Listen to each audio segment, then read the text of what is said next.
This is my case study on parental apathy, EDL 856, community relations.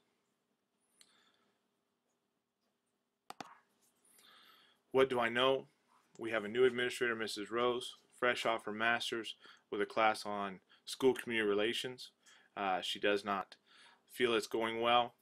She did find that there were parent organizations in the past, but none of them right now.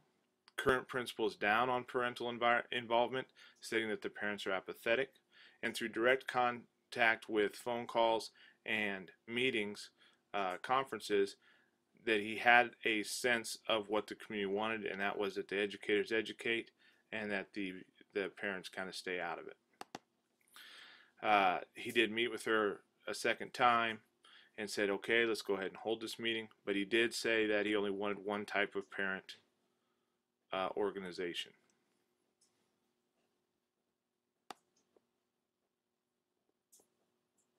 I don't know. He sent a note home with the students on a Friday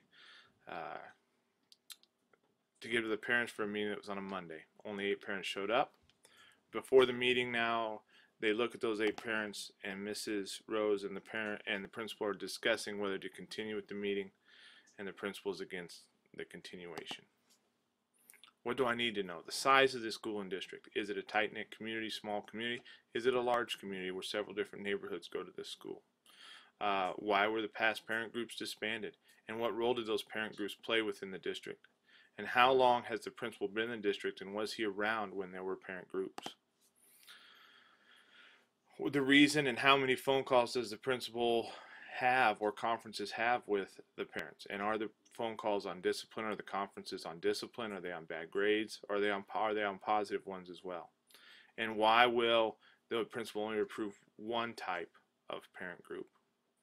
And then the normal protocol and different ways that this school usually gets information out to the community is giving the students giving the notes to students to take home to parents the main line of communication between the school and the stakeholders, or is there different ones? That's just the one they chose this time. So the problem I identify here is there's a definite isolation between the stakeholders and the school, and with that isolation you have two different views of what's going on. You have the school view or the principal view that the parents are apathetic, and you probably have the parent view that the school doesn't want them involved. And so you're going to have that different you're going to have both those groups isolating themselves from each other. Secondly, the communication aspect of the school district. If this is the main way of the communication, then there needs to be some training within the school on effective communications between school and community. So my action would be this, would start with communication, would start with researching why those organizations, the past ones, were disbanded, and find out which one might be a good fit to bring back if they decide to bring back any one of those, or if they decide to start a new one. You're going to have to talk to staff. You're going to have to find out what the staff feels about a parent group and how they would form it, or what the benefits of it would be. Then you're going to have to go back to the principal with those findings. Share that with the Board of Education, because they're all three, the staff, the board, and you, and the administration, and the stakeholders, then are all going to have to be a part of this. Which then leads me to the stakeholders. You've got to meet. I think you grab a select group of stakeholders from the different diverse parts of the community, the leaders of different diverse parts of the community, and talk to them about the interest of starting a thing, and show them the benefits, and get some surveys from them that they think would be necessary to know about. Then you got to look at the communication part. You got to find your local media, get information out. How do you get information out to the different diverse parts? Maybe some people read the newspaper, some people use the radio, some people use the internet, some people use TV. So you got to find out all local media that you have. And then you have to find out what you as a school district have for communication. What are the different ways that you can get the information out to the district stakeholders rather than just sending it home with the students? And the last thing is get the school vision out and mission out to the stakeholders, and how they fit into making that vision a success. So how would I do that? I'd construct a brochure for the staff of the parents, the benefits of parent organizations. Then I would set up a time to collaborate with the staff at all building levels and get their pros and cons of working with a parent organization. I would present the findings to the principal, show that the positives outweigh the negatives, and try and work on him, knowing that it's the staff and not just you that is seeing a problem, and that they can see that there's a benefit to having them. Then you present it to the Board of Education, because you have to understand that the board may need to give you some time with the staff to collaborate. They may have some funds that need to be done to work on the communication and that collaboration with the stakeholders. Then you set your meeting with the group of stakeholders that you can pick from different parts of the community, the diversity part of it, and get their feel on interest and what the benefits of the parent organization can do. Then you take all that information, you construct a new brochure that you send out, and you construct that survey that you send out on the benefits of a parent organization and that you're planning on wanting to start one. Then you can contact all the local media, get the information out to them on when the meeting is going to be, what's it going to be about, and the organization part of it. And then also with the local media, you can start with the vision and mission of the school, try and get that out there, trying to break down these barriers that have isolated the school and the stakeholders from each other. Then you use the school. You may have to set up some new ways with the stakeholders.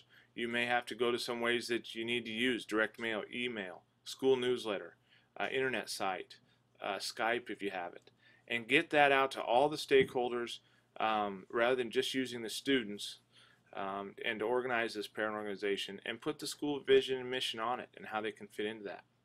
Then you're going to have that meeting, and once you have that meeting, you may have to provide some collaboration time with staff and stakeholders. Some staff may be there because they are stakeholders, but then you need to have some time after that meeting to provide some people that are interested in it, some of those stakeholders that are interested in it, provide them some time to work together so that the staff and the organization can come together to how this can benefit the students. And then you inform the administration and the board on the formation of it and how it's working and the way that they plan to benefit the school district, benefit the students. How does this give you all benefit the students? When the staff and the parents and the stakeholders can work together and not work against each other, or they can work together, it will allow avenues on both the education in the school and broaden the education experience out of the school with the stakeholders. This provides for a better quality education for the students, because the stakeholders may have ways that they can do field trips or things that they can come in and talk to the students. They can set up different things that maybe the school couldn't set up right away. By informing the administration and the board, okay, it allows some time and funds to be given to the staff and to the parent organization so they can collaborate, use tools, and maybe how some of these parent organizations can provide some of these funds for these new tools. It opens that communication. It starts to tear down those walls of why these two entities the stakeholders in the schools are isolated from each other. And this benefits the students, one, because now they feel like maybe the community's behind them. Maybe they're getting support from their stakeholders, they're taking interest in them, and they in turn will take an interest in what the stakeholders have. The local media, it's going to benefit by giving more chances to promote the positives of the school throughout the community. It will also give more chances for them to promote the positives of this parent organization that has been involved with the school, the more positives there to promote out to the stakeholders. And you get to know in different ways of getting information out. It takes the burden off the students of, here's the slip, make sure that it gets to your parent, bring it back. It takes the burden off the student of being the main communication tool between the stakeholders and the school. So to resolve this problem, or to fix this problem, I think you have to have the collaboration between the school and the stakeholders and allow for a more positive relationship. Break down that barrier, break down. Only one person right now has said that he has a pulse of the community, and now you're going to have other people that may have a sense of the pulse of the community. And then the communication. If you can get out to the different diverse parts of the stakeholders and not just rely on one type of communication, you're going to be able to bring them in and let them see the vision and mission of your school and how they can be a part of it, and how, if you collaborate between the stakeholders in the school, how if they all work together instead of isolated, how the students can benefit from it, and it can become a source of pride in the community. The school can. I kept going back to why the principal was not happy with parent organizations. Had he had a power struggle with one, he's a kind of a micromanager and thinks he'll lose control of decisions in the school. And I was really surprised about the communication. Um, I don't know if this was just a way the principal wanted it done to maybe kind of undermine the efforts and show Mrs. Rose what he was talking about, or that this is, the best way to get stakeholders communicated. Mrs. Rose had just fresh off her master's, had just had a class on school and community relations, and she noticed there was a problem, but the follow-through wasn't there. If this was her idea this is how we're going to communicate this to the stakeholders, then it just wasn't a great idea. And so I think I really wanted to know how they chose this form of communication to set this meeting up. There will be unresolved issues. I think first you have the principal. I think he's going to be, or she's going to be, a hard person to get excited about this, especially as it goes forward. It's going to take some convincing to him. And you have to look back at when there were parent organizations. If they overstep their bounds, will that creep back into it again? Will they look at it as a chance to get back into the school and have a certain agenda? And then the cost. I think if communicating, there's going to be some cost there, whether it's to train teachers in communicating better, whether it's to train to get ads onto the newspaper, in the newspaper and on the local media. You're going to have some costs there. And the board, if they're on a tight budget and they budgeted things and these come up, it's going to be hard to get them to get on board with that. So how do you benefit the students by reaching the diverse population of your community? How do you do that? I think you start with that select group of leaders, of stakeholders that come from the different diverse parts, and show them the benefits, engage the interest in there, and that way, it starts to get them collaborating with each other and get them on the same page, and then they can go out and talk to the different parts. The brochures and surveys to all the stakeholders to get the interest, to make sure that they are communicated with in the different diverse parts. The meeting, showing that you're there, that you're willing to meet with them, willing to talk to them, and communicate to them how they fit into the vision and mission of the school, and get that feeling of, if we all work on this together and we don't just isolate from each other, how this can benefit the students in the school. And you got to promote the school's plan. You got to use those local media outlets to promote the school and the vision out to the stakeholders and how they benefit if they're working together on it. Coming up with the different diversity parts and how you handle the different diversity parts, component 2. They didn't really talk about any culture diversities. If there was cultural diversity within the community, I think you'd have to have a way to reach that with different languages, maybe interpreters, neutral days you could have this meeting and have this group meet. But you're going to have to address it if there's cultural differences. Meeting with that select group of stakeholders, you can pick the leaders and sell it to the leaders and promote it with the leaders, and then they can go out and talk to the people of their different diversities of the community and get them on board. And then they get a sense of collaborating with each other, and so then they're able to build up interest in the different parts of the community. And the local media, again, some parts of the community may use newspapers, some use radio, some use TV.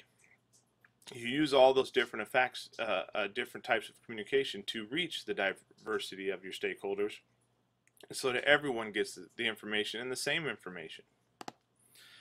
And then the component 3, getting out there and letting those stakeholders, those select stakeholders, get an early start on getting interest going and promoting the idea and finding out where their interest is and how this is going to go and how it can benefit.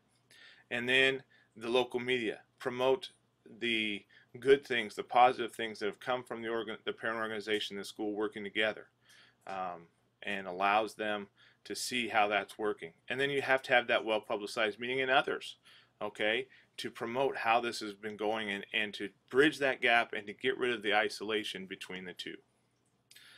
This has been EDL, case study, parental apathy.